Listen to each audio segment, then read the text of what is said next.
ہیں۔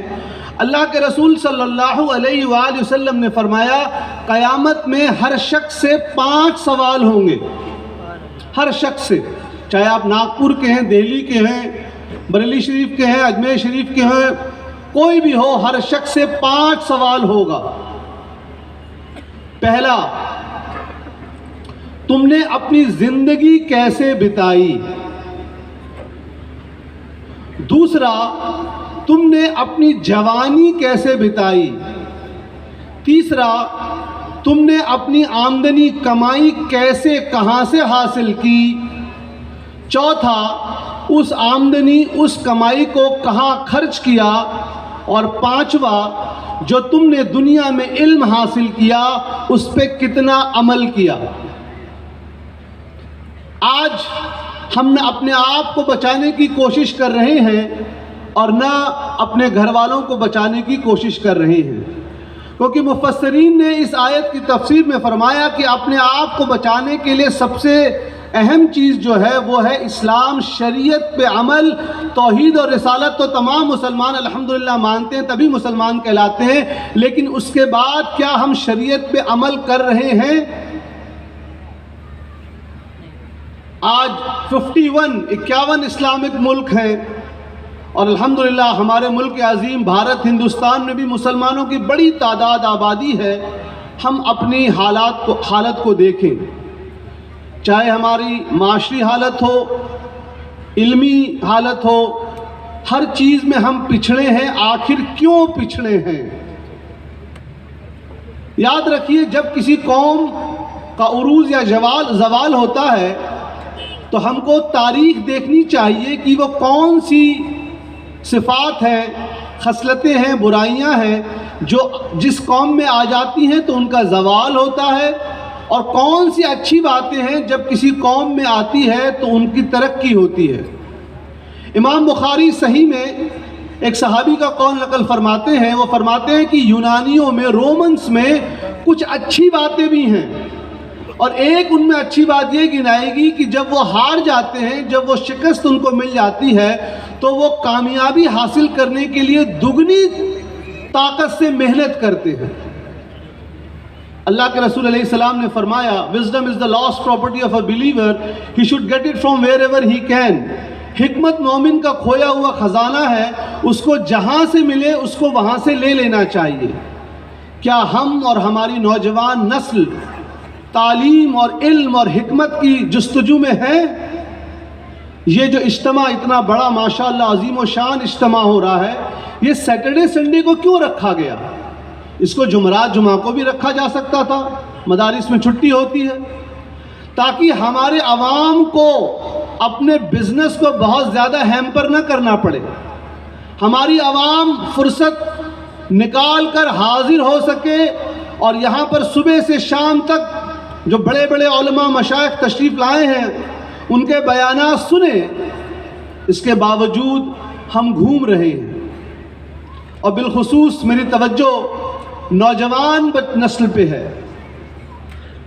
امام بیہقی شعب الایمان میں حدیث نقل فرماتے ہیں، اللہ کے رسول صلی اللہ علیہ وآلہ وسلم نے فرمایا 5 چیزوں کا خاص خیال رکھو اس سے پہلے کہ 5 دوسری چیزیں تم پر آ جائیں۔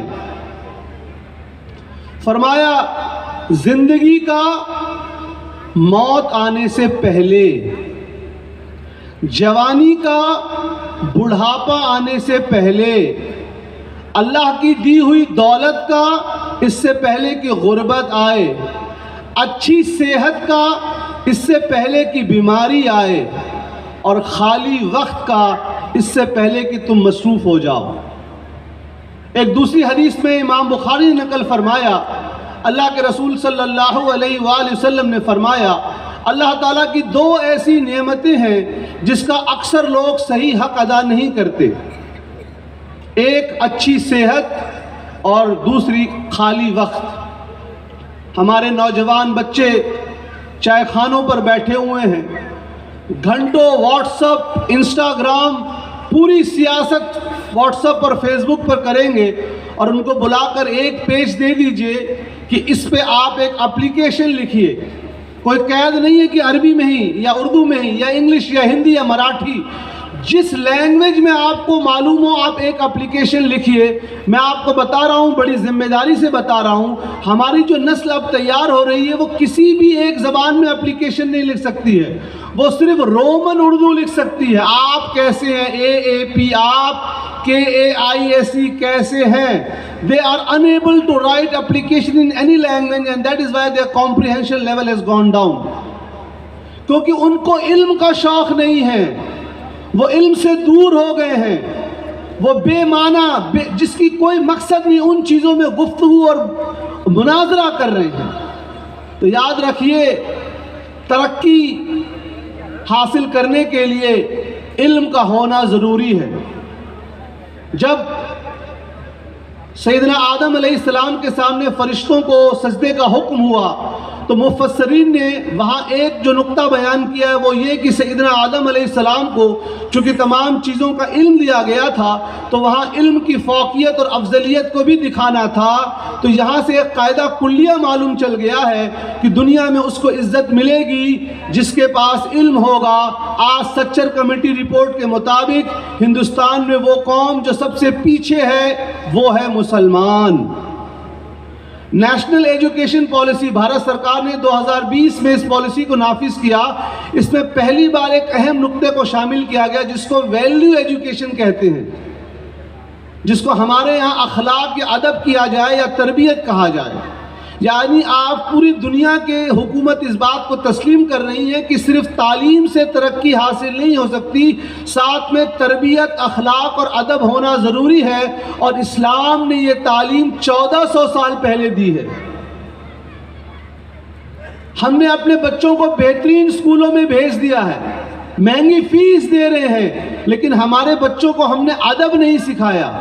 ہمارے بچوں سے پوچھے قرآن مجید میں کتنی سورتیں ہیں ان کو نہیں معلوم، کون سی سورہ میں بسم اللہ شریف نہیں ہے شروع میں ان کو نہیں معلوم۔ کیوں؟ اس کی وجہ ہے، اس کی وجہ یہ ہے کہ ہم مسلمانوں نے معاذ اللہ اسلام کو کمتر کیا ہے اور دنیا کو اوپر کیا ہے۔ اسلام تو یہ نہیں کہتا کہ آپ دنیا چھوڑ کر جنگل میں جائیے، آپ بہترین ڈاکٹر بنیے، چارٹرڈ اکاؤنٹنٹ بنیے، ڈاکٹر بنیے، انجینئر بنیے، فارماسسٹ بنیے، لیکن جو بنیادی اسلام کی باتیں کیا ہم کو وہ معلوم ہے؟ آج کیا ہمارے نوجوانوں کو معلوم ہے ایتھیزم کا جو پریشانی ہے کہ بڑی تعداد میں لوگ معاذ اللہ مرتد ہو رہے ہیں مغرب میں؟ ہمارے نوجوان، ہم یونیورسٹی میں پڑھاتے ہیں، ہمارے نوجوان بچوں کو اطمینان نہیں ہے اسلام کی حقانیت کا۔ کیوں؟ اللہ تعالیٰ نے قرآن مجید میں فرما دیا ہے، اے لوگو اے ایمان والو اپنے آپ کو بچاؤ جہنم کی آگ سے، اپنے گھر والوں کو۔ کیا ہم اپنے بچوں کو اچھی باتیں بتا رہے ہیں؟ اماں دن بھر ٹی وی پہ رہیں گی، ابا موبائل فون پہ رہیں گے، اور بچے سے امید کریں گے کہ اٹھ کر تہجد بھی پڑھے ہو۔ ابا کی فرض غائب ہے، اماں کی فرض غائب ہے، بچے سے چاشت کی امید ہوگی۔ تو یاد رکھیے، پیرنٹس جو ہوتے ہیں وہ بچوں کا فرسٹ رول ماڈل ہوتے ہیں۔ یہ بہت ضروری ہے کہ ہم اپنے گھر کا ماحول اسلامک بنائیں۔ اور گھر کا ماحول اسلامک کیسے بنائیں؟ علماء کے رابطے میں رہیں، اپنے بچوں کو مسجد سے جوڑیں، خود بھی مسجد میں جائیں، اس طرح کے جلسوں میں جایا کریں۔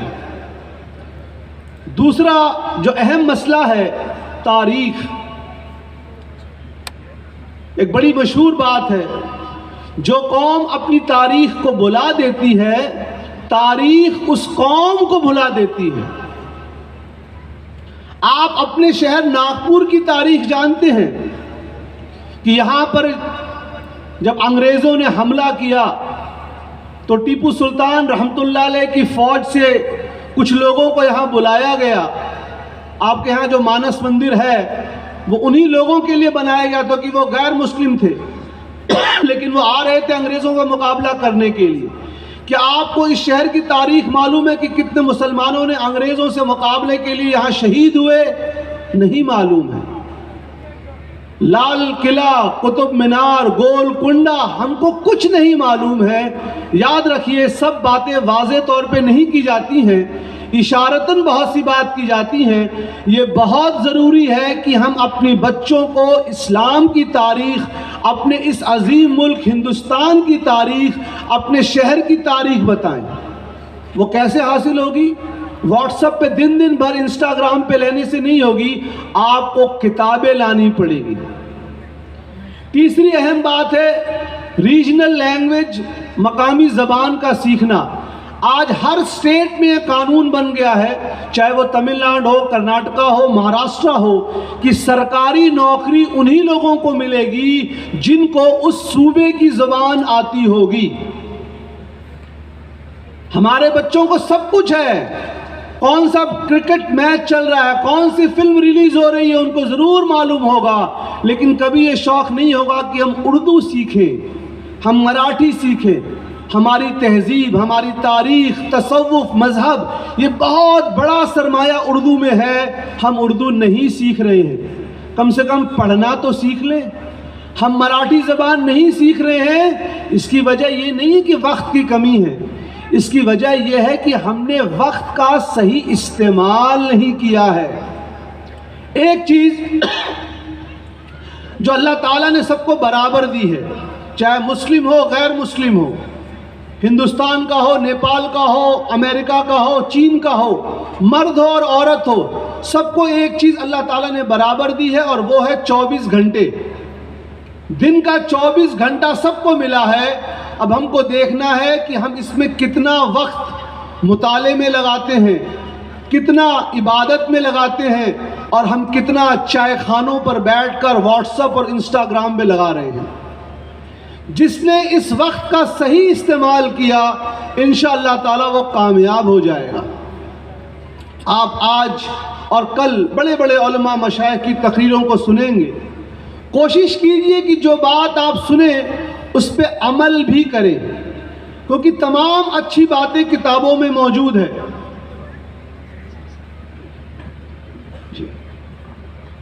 نعرہ تکبیر، نعرہ رسالت.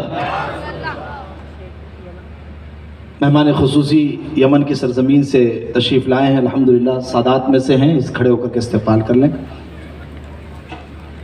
برکت کے لیے نعرہ تکبیر، نعرہ رسالت. علماء اہل سنت، فیضان تاج الاولیاء، فیضان تاج الاولیاء، علماء اہل سنت، الجامعۃ الرضویہ دارالعلوم امجدیہ.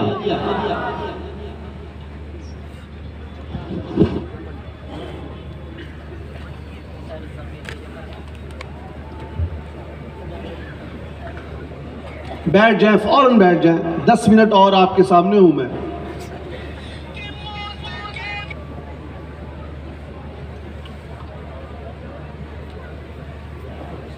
آپ دیکھیے اسلام کا اصول اور حکمت دیکھیے. میں چند ایک مثالیں دوں گا، لیکن ایسی مثال جس کے لیے آپ کو مذہبی یا دینی کتاب کھولنے کی ضرورت نہیں ہے. اگر آپ اخبار، نیوز پیپر کا مطالعہ کرتے ہیں تو آپ کو اس بات کا اندازہ ہوگا. آج حکومت نے یہ قانون بنایا ہے کہ پاسپورٹ جب کسی خاتون کا بنے گا تو اس میں اس کے شوہر کا نام نہیں رہے گا، اس کے والد کا نام رہے گا. جبکہ آج سے 10 سال پہلے قانون تھا کہ خاتون کے پاسپورٹ میں اس کے شوہر کا نام رہے گا. اسلام نے دیکھیے شروع سے کیا کہا. شادی کے بعد لڑکی جب اپنے شوہر کے گھر گئی، جو اب اس کا گھر ہو گیا، تو اگر اس کا نام مان لیجئے صفیہ تھا، تو شادی کے بعد جو ہمارے یہاں پرچلن ہے، رواج ہے کہ وہ اپنے شوہر کا سرنیم لگا لیتی ہے. بالفرض اس کا نام تھا صفیہ صدیقی، صرف مثال دے رہا ہوں.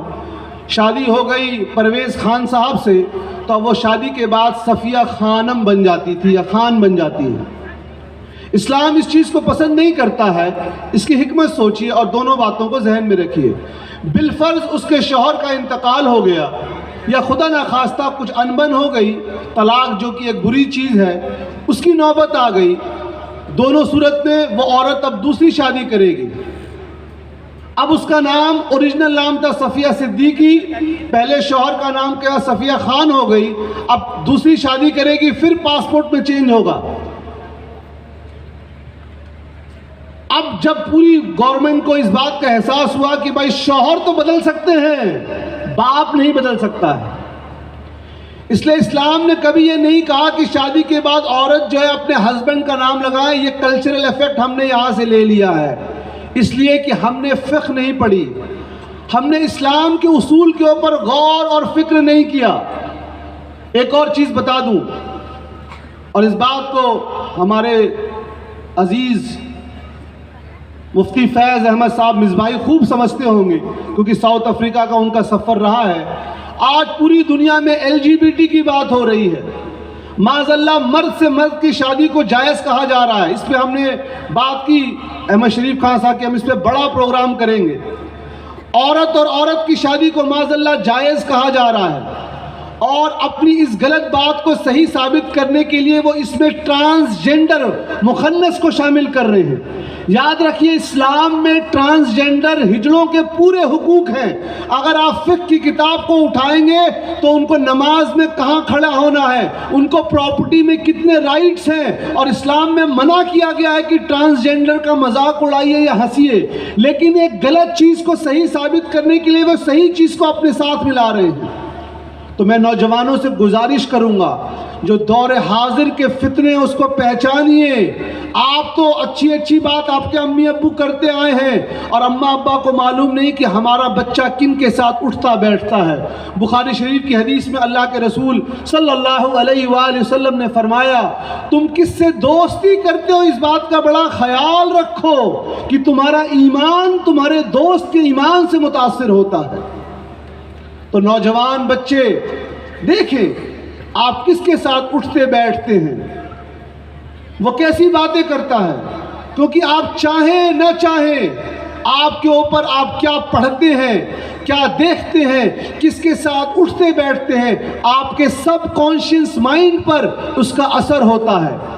اسی لیے آپ اس بات پر بہت زیادہ توجہ دیں کہ آپ کا بچہ کس کے ساتھ اٹھتا بیٹھتا ہے۔ آخری 5 منٹ، آج علم نفسیات سائیکولوجی کے ماہرین نے یہ بات کو مانا، اور خود بھارت سرکار نے اس بات کو مانا ہے